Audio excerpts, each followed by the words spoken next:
If you've been following this channel for a while, you might get the idea that I love structure, and I do. I love productivity, organization, order, and I try to be as disciplined as possible.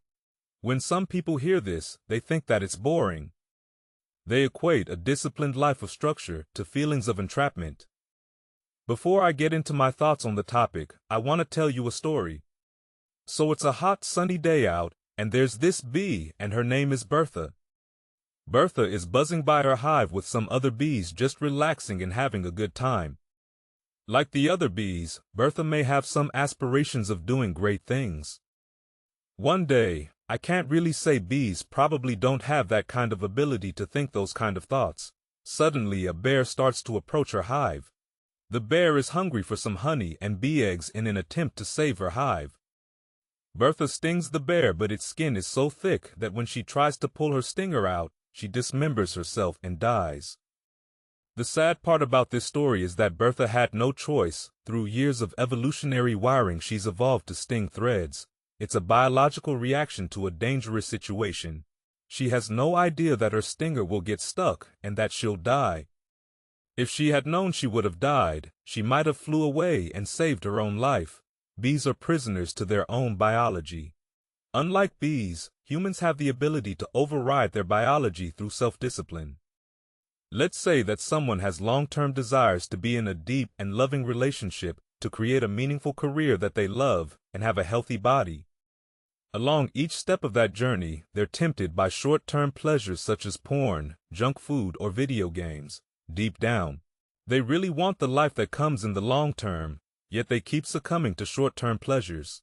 The only difference between these two positions is self-discipline. We're lucky that as humans, we have the ability to practice self-discipline. It gives us the freedom to achieve what we truly want in life and allows us to break free of the biological or societal cages around us. And I think that's a pretty amazing and powerful thought, but it's not so simple. Companies are aware of our natural biological reactions and use this against us by using supernormal stimuli. An example of supernormal stimuli is junk food. Our ancestors were wired to seek out and enjoy fat and salty food because it was so rare at the time.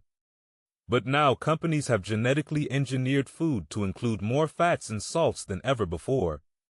In order to make us desire it even more, social media and the internet as a whole is another form of supernormal stimuli. Humans are biologically wired to seek out novelty for our ancestors. Novelty could lead to more knowledge about the world, which could lead to more wisdom, which helped us thrive as a species. It has its usefulness.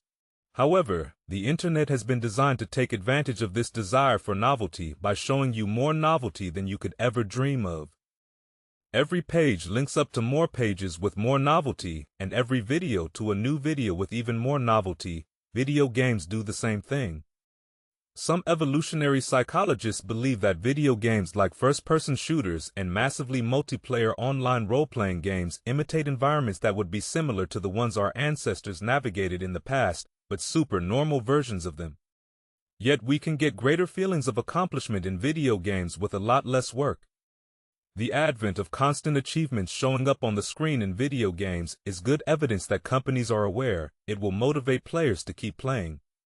So not only are we sabotaged by our own biologue, but we're being targeted by corporations seeking to take advantage of us and make a profit. On the plus side, you and I are not like the bee because we're not caged by our own biology. With self-discipline, we can live the life we truly want. We have the choice to be free.